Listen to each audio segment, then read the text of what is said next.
Well, why don't we give these guys a chance to jump in? Anybody have questions? Tom?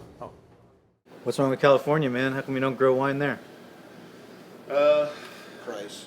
Well, Seems like it would be a lot easier for you. George, this back in 2001, 2002, I actually I went on a search in Paso Robles to find property to do my own wine. I was actually, at the time, I wasn't doing my own cigars, and I was kind of depressed about the cigar industry, just where it was sitting, and I kept on going up to Paso Robles, and every time I was there, I'd look at property for sale. And I missed out on a couple places, and then I realized that I just wasn't ready for it. So I kind of scaled back and said, I'm not going to do it. And then early 2003, I run into this guy named Jose Garcia that changes my life. So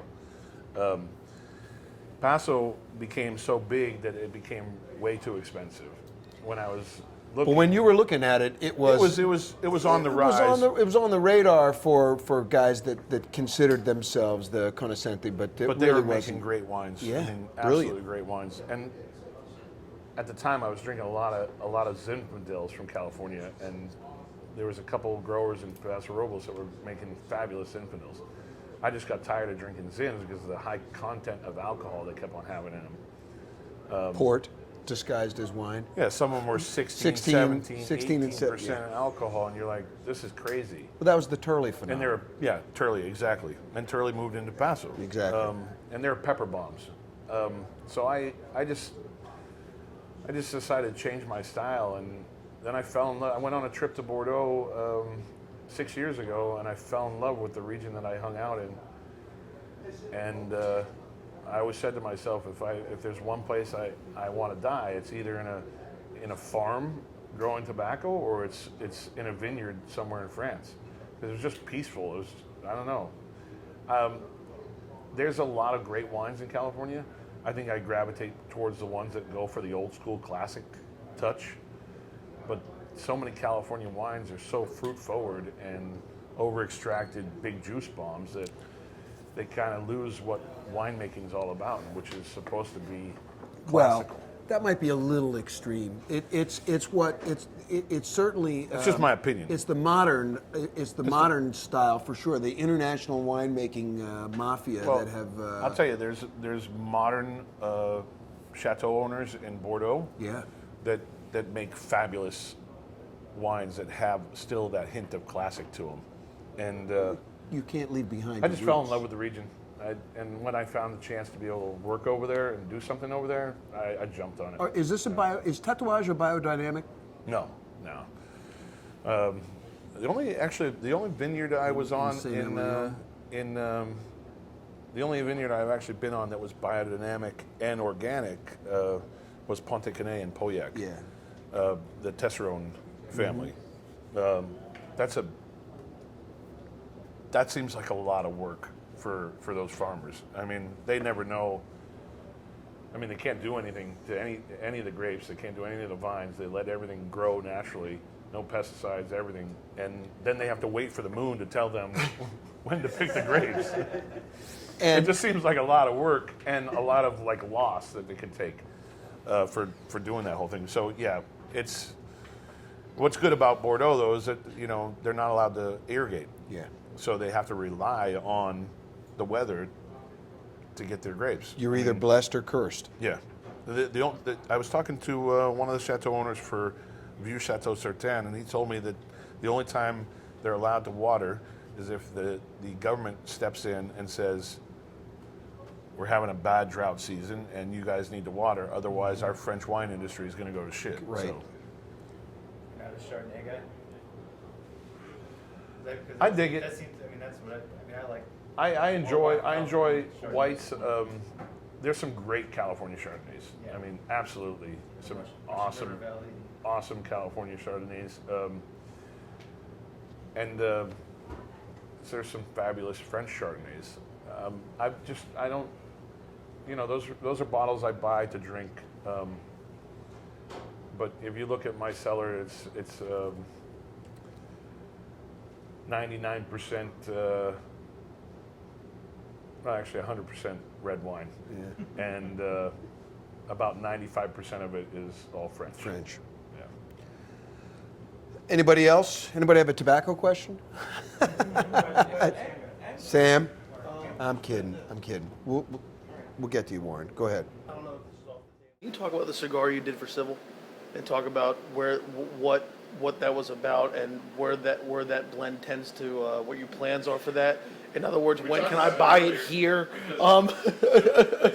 It's a Taino, Yeah. which is in the regular brown label. Right. But the Taino's like George's size, and the Civil cigar is in Z's size. Right. Sorry, Z. That's my third fat joke for the day. Exactly. I love you, bro. But no, it's a fat Taino. It was a mistake at first, and I was traveling around with a couple of these cigars, and I gave one to John Anderson. He goes, "Wow, I really love this this version." I go, "Well, it was a total mistake because they used the wrong mold in the factory. They used a 52 ring gauge mold." So I decided. John was talking about doing a cigar for Civil, and I said, "What do you think? What do you think you want to do?" And he goes, "How about the cigar you gave me?" I go, "The Fat Taino?" He goes, "Yeah, absolutely." So it's a brown label. But let's be It clear. does change the complexity because Yeah. you're talking about a 49 ring gauge in the Taino and now a 52. 52. It just it changes the flavor a lot.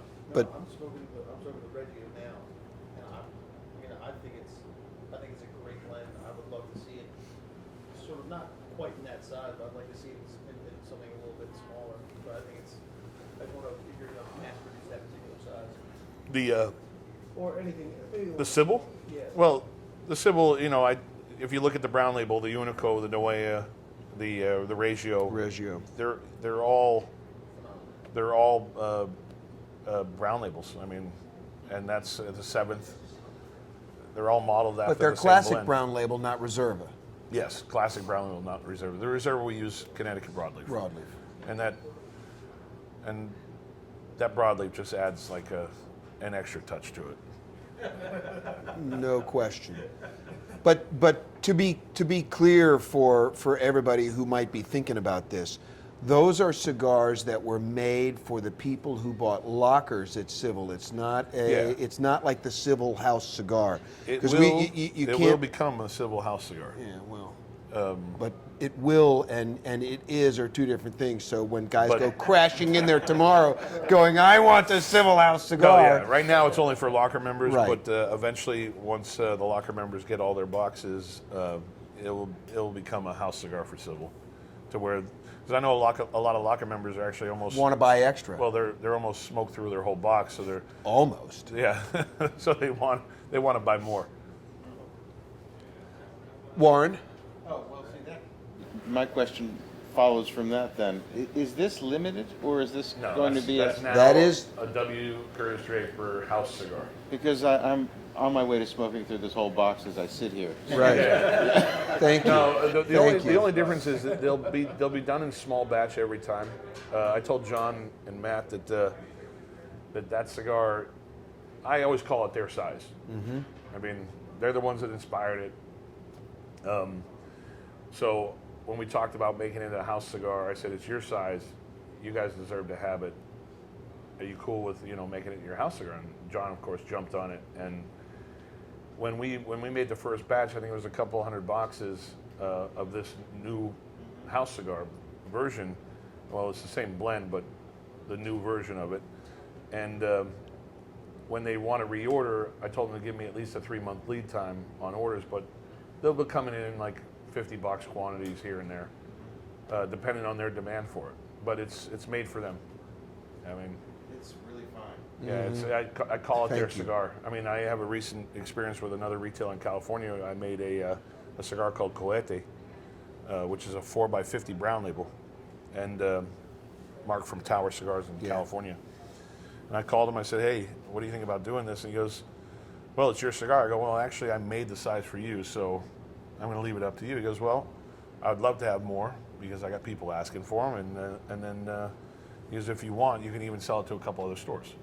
So we're making another small batch of Cohetes, and as Mark needs more, I'll You make buy more. from Indo.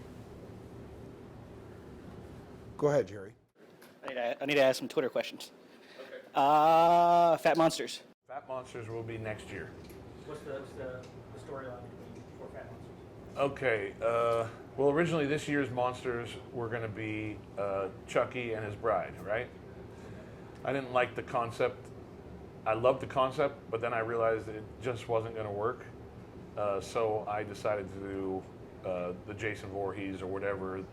I just call it the number 6 this year because there's no name on the box. It's just a hockey mask. It kind of says it all. Mm-hmm. It's just, you know, it's Jason Voorhees. So that's the new monster for this year. And next year, I'm going to actually take out a couple of the monsters that were in the previous pack. And I'm going to put Chucky and the Bride in that box. And I'm doing a series called Chubby Little Monsters or Fat Little Monsters or Z Little Monsters. I owe you know this cigar, don't I? Over the I limit. did that on purpose. So Yeah, they'll be the same length as the Little Monsters. as a little monster, but bigger ring gauges. And they'll be back to the original ring gauge. Uh-huh. So they'll be short versions of the original monsters.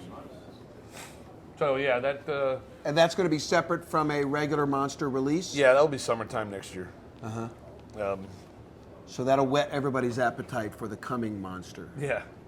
Well, no, actually, we'll see. I don't know if I'm going to include the coming monster in next year. In the chubby monsters, in Yeah, the fat because monsters. I don't want to give too much Give away, right. The little monsters made sense because it was like Yeah. such a far off shot from the mini mum to the big mum. Will there be another release of Little Boris? We talked about it. I don't know. I'm going to leave it the way it was. I don't know. We'll see. It could be maybe in a year or two. But I have other people in line that want house, the one-off custom exclusives that I have to get to that I've been putting off for a couple years because I haven't had time. And maybe one day I'll get back to Jeff over at Corona and get him another Little Boris. But fair is fair. I make so many cigars. That's that many cigars for everybody else, and I don't want to I don't want to upset too many people. So. Keep spreading the love. Yeah. I got 2 more. Is Kohonu done? Is now going to be a Kohonu 2015?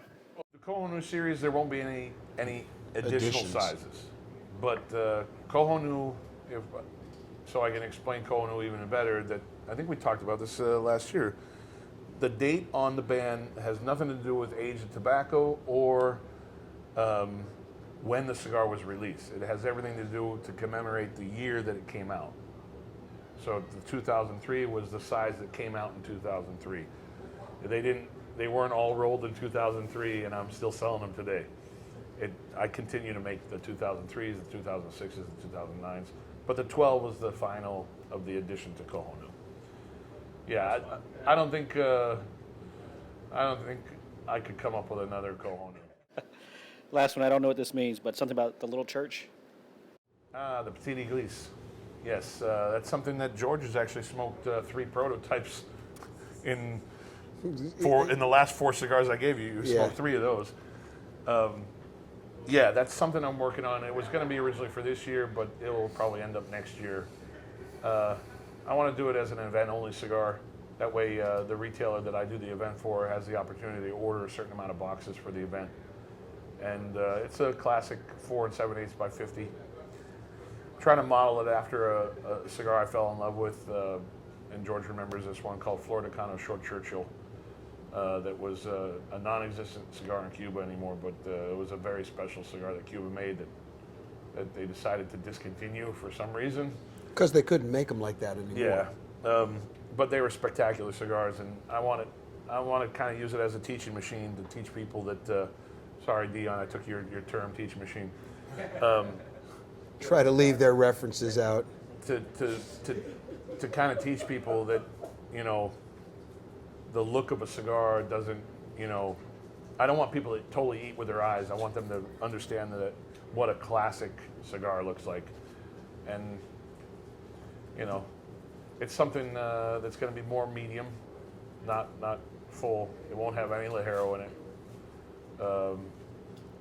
there's a couple components in the blend that I like to use a lot that give a little kick up in strength, but it's because of just the characteristic of the tobacco, but it won't be over the top strong. It'll just be classic. Kicks up the flavor as much as anything. Yeah. I lied. I got one more. Would there be a pork tenderloin redux? Well, everybody knows about my Saints and Sinners Club, and the club is modeled to advertise for the brand and to get the retailers involved in a sense where I kind of pre-show the members of the club prototypes of things. Like the Petite Église is actually going to be in the Saints and Sinners kit this year. The pork tenderloin How many redux, cigars does that involve making then? 550 cigars. Yeah. So Normally our production on the Saints and Sinners kits were 500 boxes, but this year it's going to be 550 just to buffer the fact that we've had a lot of response over the last year for people wanting to join. Right. But we kind of keep a timeline on it of when the re-up is going to be.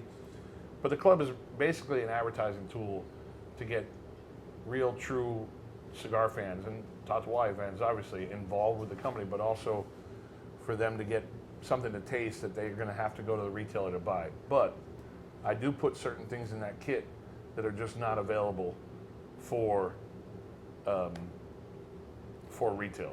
General. Like the pork tenderloin was a concept that I came up with Jose Augusto from Gloucester Street Cigars, and again, I would never put out a WCD and not involve Drapers.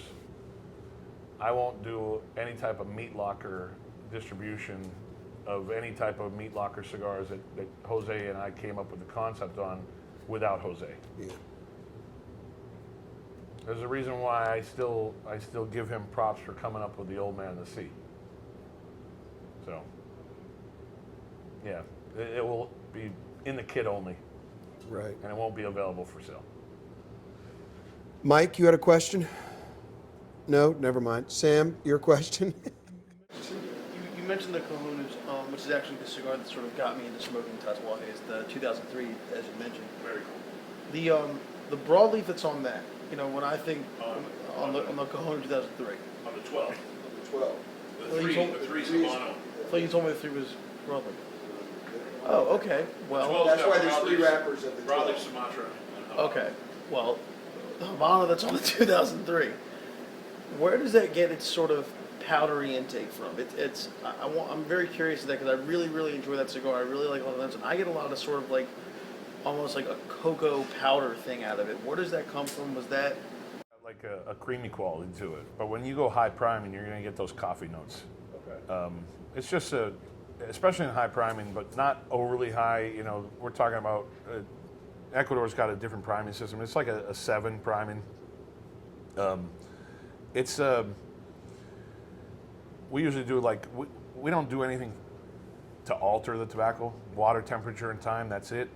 And when you process tobacco naturally and let the color come out by itself in those higher primings, it just adds a lot of great juicy qualities. But with Habano being that creamy quality, you'll get a lot of coffee notes, little chocolate notes out of there.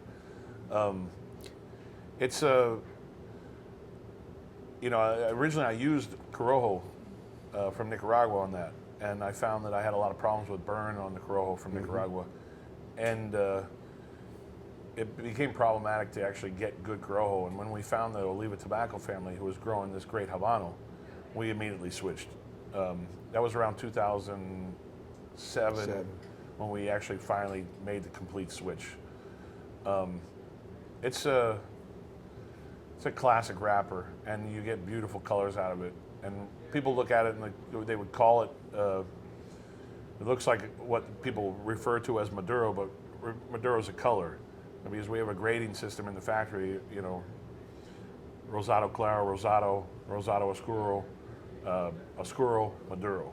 And remember, Maduro's considered a color. People have referred to it as a process over the years because they're trying to get to that color. Yeah. But there might be some other companies that do that color by altering the tobacco with something else to infuse it with extra color. We use water. Yeah, that's the. I mean, I always say that when working with the Garcias and knowing that they do it the old school way, and the classic way, the way cigars are really supposed to be made, in my opinion, they will not mess with tobacco. And I always say, when you let tobacco speak for itself, it's a whole nother world. People actually think we put a secret sauce to make our cigars have that pepper note. It's just we're letting tobacco speak for itself. If you just let it do what it does, that's why Cuban cigars for years were spectacular. I mean, I always refer to the Cuban cigars as the wheel, and I just don't like what tires they're putting out recently.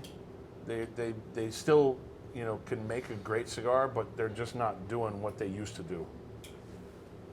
So, yes, So Mike Copperman. before we get to this, you realize what that is. It means you're like the poster boy for the young Turks and the Mavericks in the business now. Except that what you really just revealed is that you're a closet traditionalist. Yes, absolutely. It carries over into wine too. It's That's why I go to Bordeaux. what makes you and what it drives the decisions and the inspirations and the things you're trying to achieve are all really old school flavors. And I don't mean I learned from a good guy. Remember, to keep it real. Back again, we talked about this last year. George is one of my biggest mentors in the business, and he's the one that taught me a lot of what I know, and taught me about why cigars are supposed to taste the way they do. Yeah. I love the history of this industry, and yeah, as much as I have the tattoos and I'm like the rebel, whatever, I'm the guy I'm the geek that looks in the book still. Yeah.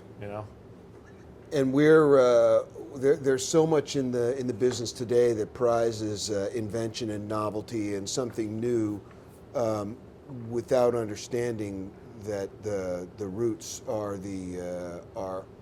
that's where greatness lies. Yeah. Yeah. Again, I'm a kid that likes to look at old books. Yeah. Mike? So it's a question of process. Could you further compare and contrast the similarities and the distinctions between the art of blending a cigar and wine and Bordeaux? Yeah. I do it all the time because I look at grape varietals and I refer to them as seed varietals. Mm-hmm. I mean, I think Habano is very much more like Merlot. I think Cabernet Franc is very much like something like Pella d'Oro or Santo Spiritus. Cabernet would be like Corojo. I always look at that and I try to blend stylistically of what I like. I like Esteli tobacco better than I do Jalapa. So I put a lot more Esteli tobacco in my blends than I do Jalapa. I mean, and I love certain wrappers. So Connecticut broadleaf always plays a part in what I do, especially lately with what I did with La Dueña, which has a lot of Connecticut broadleaf, obviously with La Casita because it's 100% Connecticut broadleaf. But even with that new Petit Église, I put a little pinch of Connecticut broadleaf in the filler. It just, I don't know, Connecticut broadleaf would be like a big Zinfandel grape or a Syrah. Would that be a good comparison? Yeah, it is. But so it's interesting. What it means is that, in a sense, your relationship to or your understanding of grape characteristics is derived from your experience with tobacco seed types. Yeah, I mean, a little bit of it's just me stylistically liking certain grape varietals. Right. Yeah. But your natural predilection. Yeah, but I directly correlated. I mean, that's when I was blending that wine in Bordeaux, I instantly thought You were making a cigar? I was making a cigar. So it's the same adding and taking away. It's the same trial. Yeah. I mean, it's a little bit different because you can't really exactly use I don't know. The percentages will be obviously different, right? Because you're talking about juice, liquid compared to a leaf. But there's only so many tobacco leaves that can go in a cigar. unless you want to have dowels to smoke. So I like when I did La Verite, I broke down the percentages based on the math of like, okay, that equals out, 15%. Each leaf would equal 15%, and so this amount, and I kind of equated, calculated like even the breakage of the foot when you break the foot to bunch to throw in the extra filler. I even calculated a little bit of that to get my percentages for what I put on the La Verite box. Is your palate stamina different when you're actually tasting it as it relates to cigars? I mean, is there only a finite amount of time? It's yeah. I don't want to be James Suckling or Robert Parker. It's a lot of work. I mean, it's like I'm a drinker, so I enjoy drinking wine. It was hard for me to spit. I mean, so like when you get, even when you're spitting the whole time, you get a little buzzed off of spitting out 30 glasses of wine. Oh, so it might be 30 glasses. Oh, easily, yeah, yeah. I think I went. Which is a hell of a lot more than you'll do when you're. Yeah. Oh, absolutely. If with a cigar, if I nail it on the first blend, I don't even second guess it. I won't even go back to it. Wow. I mean, there's like this blend I did with George. There's a couple things I want to try to see if it changes this blend, but I'm not gonna. You're not going to reinvent the wheel. I'm not gonna totally reblend the cigar. I'm gonna change the wrapper to see if I like one wrapper better than the other. That's it. And if I don't like it, I'm gonna stick with the one I have.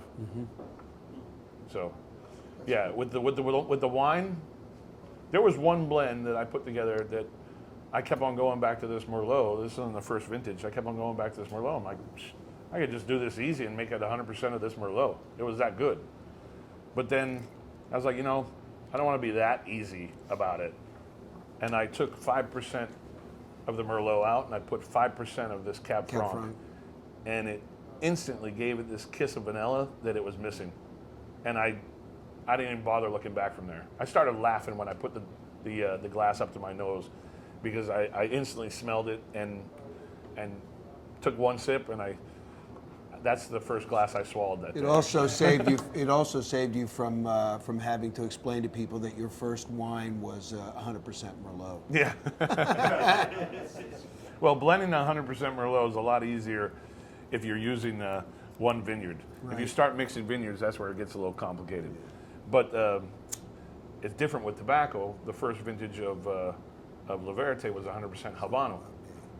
But using the different primings of the leaf, that's where it got complicated. And also, it wasn't so straightforward. You had to really kind of figure out what strength level was going to be perfect for this one seed varietal. And what it was going to turn into based on what you were smoking. Yeah. Yeah.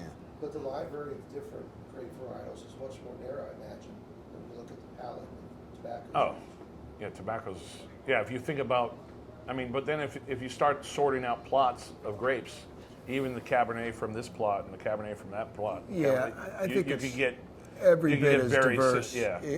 Absolutely. You could have as many choices, lot A, B, C, D, and you could think, okay, I got Esteli, Ligero, Seco, and Viso of this seed varietal. So, but then you get really complicated when you start going, do I want a high Viso or a low Viso? Exactly. Do I want a high Seco or a low, or a straight Seco?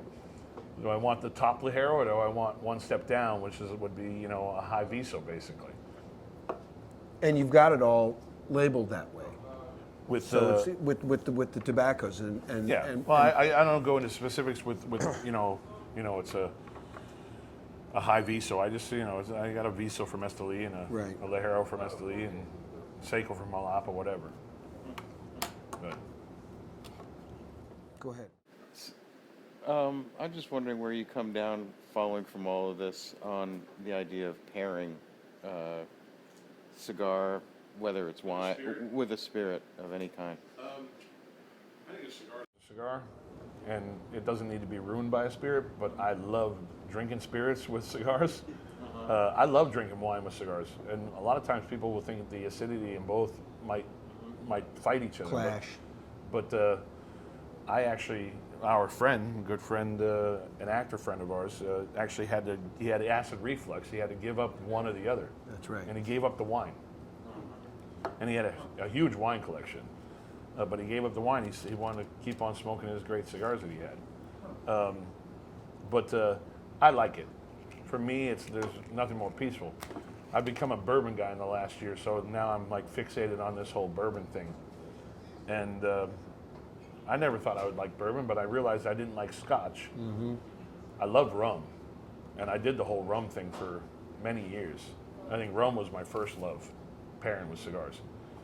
And then the wine thing came about, and then this bourbon thing, yeah. But For that's me, natural whiskey- because sweetness is involved. Oh, yeah. And that rounds out the tobacco as opposed to points up what might be the rough edges. Yeah, like for me, I mean, there's a lot of people in this room that probably love Lafroig and Lagavulin and stuff like that. I can't stand peat. I just hate, yeah, Pete does not like peat.